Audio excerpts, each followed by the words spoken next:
Hello everyone, today we're talking about the unfunniest TikToker on the platform who wastes tons of food just for the sake of comedy. His name is Wasil Daoud. I know I'm saying that wrong, so I'm sorry, but we're gonna go with Wasil going forward. He has amassed a following of almost 6 million on TikTok. Let me show you how he got that following. Perfect. Syrup! Mixed fruit!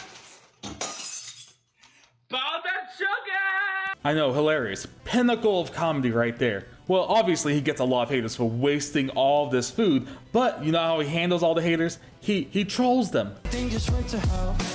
Might be the worst that I ever felt. Oh well, I guess I go fuck myself.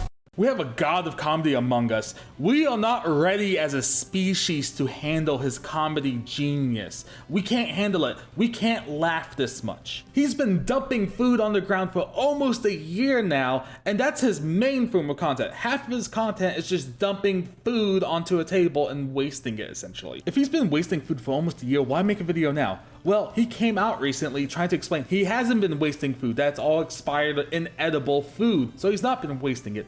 One, I know I already posted this, but I have a company sending me expired food or food that can't be sold because it's defective in some way. Yes, this chocolate syrup that has a shelf life of 3 years is defective and expired. Yes, it's inedible.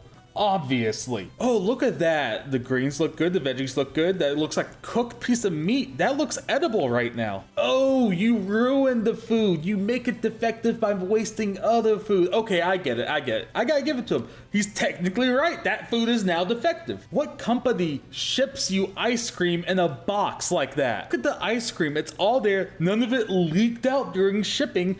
Obviously, he bought this locally. He didn't get this from a company. You know why he dumps a lot of food out of buckets? Because he knows he'll expose himself if he actually uses the packaging. If you take a look in this one, you can see that he isn't using expired baking soda. And wasting a little bit of baking soda isn't a big deal. It's not like you drop a teaspoon of baking soda and people are like, oh my God, get him! But in this situation, this guy's trying to make a living, trying to be famous by wasting food, then having plausible deniability by hiding all the bottles and stuff he uses so he can say, oh, it's inedible, it's expired, you can't eat this anyway, so I'm just gonna get famous off it. But a lot of the food is still edible. Second of all, this is something I've done for a ton of my videos. For this video, I was using quote-unquote butter, but in reality, it was just water and food coloring. That's not water, that's not water, and that's not water. What was defective about all these things? Because these things have long shelf lives. How were they defective? How were they inedible?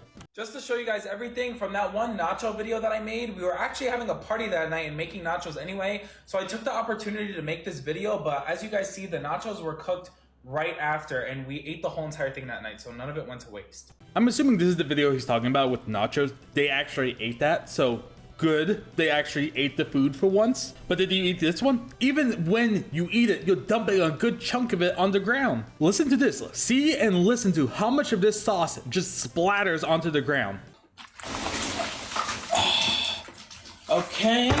So you probably dumped expired sauce onto the ground and onto noodles that were probably good, or you just dumped a bunch of good sauce onto the ground and wasted a bunch of food. You're gonna be sick looking at this box by the end of this video because there's so much wrong with this. Like the expired sticker is kind of sketched for me, but the fact that he just doesn't disclose the company he's getting this from or any other evidence, any email correspondence, any receipts, invoices, anything like that, he just says, oh no, it's from a company. Okay, let's give him benefit of the doubt. It's expired for going to the company. Well, the USDA says that mainly all dates on foods were foods of the quality, not the safety. So that food can still be edible. They even specifically mentioned cereal and pastas as being good after the date listed on them. Oh, that's so funny. He made all that fresh pasta so he could dance. That's good. That's funny. That's peak comedy. According to him, he would only use expired goods, but that cereal's probably good, but he's using expired milk. Why is he dumping expired milk onto it? Well, the milk looks good, doesn't look chunky. It could be sour, but why is he taking a bite of spoiled milk then? Okay, this is the last time you see this box, I swear. You're sick of it by now, but he swears he gets this from an undisclosed company. Well, you can actually see that company's information on the box if you just zoom in a bit and flip it around. It's from the French Foods Company LLC from Springfield, Missouri. USA. So this is a company that mainly sells mustard and other condiments, but mainly mustard. How did he get ice cream from them? I don't know. They do have a parent company that does seasoning, seafood, and those other companies attached to them that could potentially have ice cream and all the things he wastes. They don't sell things online. They only tell you where you can get the stuff locally, and they don't sell it in bulk either. You have to contact them directly, potentially, if you want to make some sort of deal like expired foods.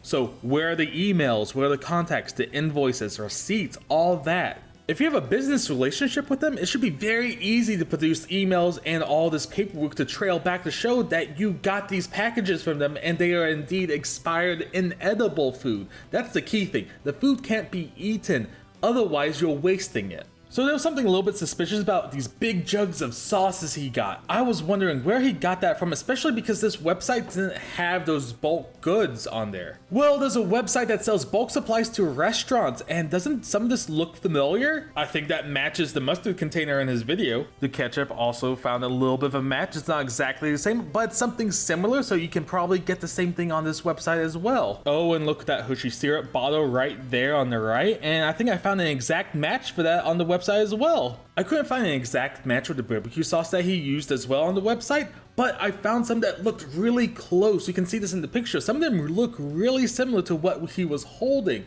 but the point stands.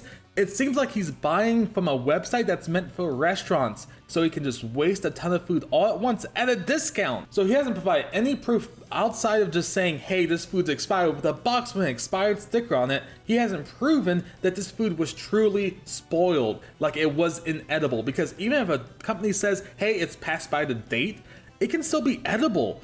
It can still be good to be donated to a food kitchen that could potentially use it. Wasil did mention that he was going to release a longer video on Instagram or YouTube discussing all the proof he has about this expired food, but as of December 2nd, he has not released it. Considering all the hate he gets on all his videos, you would think this would be a priority for him to release that video to prove his innocence, to prove that he's not actually wasting food. But he's been too busy stealing people's content, criticizing other people for wasting food, and quote unquote trolling the haters. He's made all these videos instead of making the video that could potentially prove his innocence in wasting all this food. In the end, I think this is the point because he wants to generate hate, controversy at him because people comment when they're mad. That generates traffic for him, that boosts him in the algorithm, and that's the only way he can stay relevant in TikTok. That's the only way he can get views, either by generating hate or copying other people's content. In my opinion, he's a liar. There's just too many coincidences for me to overlook, and the burden of proof is on him to prove that this food is truly inedible. It can't be eaten. Even if it's past by best by date, it can still be donated. In part 2, we're going to discuss his hypocrisy as well, and potentially the fact that he's stealing content from other creators. Thanks for watching. Don't forget to like and subscribe so you can catch part 2 when it comes up. And I'm going to end this video using his own words. Literally every single one of your videos are unoriginal.